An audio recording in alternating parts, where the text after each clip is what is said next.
সরস্বতী পুজোর সময় রাস্তা দিয়ে এক শ্যামলা আর এক শ্যামড়ি যাচ্ছে, দুইজনরে দেখে একটু শরীরের মধ্যে পিরিত পিরিত ভাব হইছে আর কি।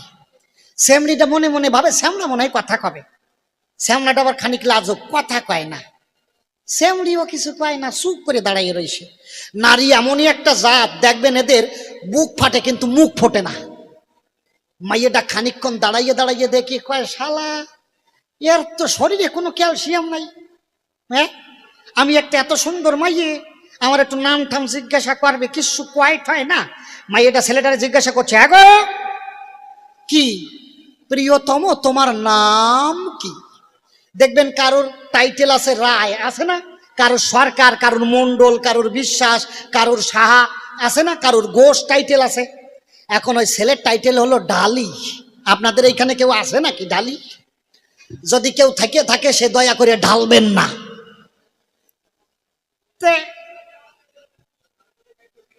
ওর টাইটেল হলো ডালি, বুঝলেন তো?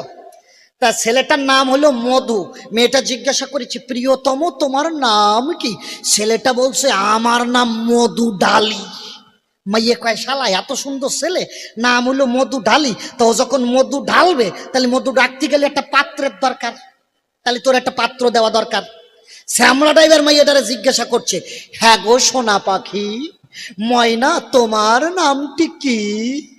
মাইয়েটা কয়, তোর নাম যদি মধু ডালি হয়, আমার নাম শিশি পাতি, শিশি পাতি।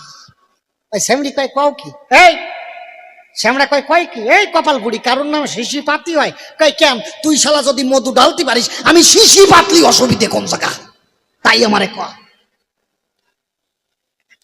তোর মধু রাখার জায়গা দিতে হবে না? তা তুমি যদি হও মধু ঢালি, আমার নামও শিশি পাতি।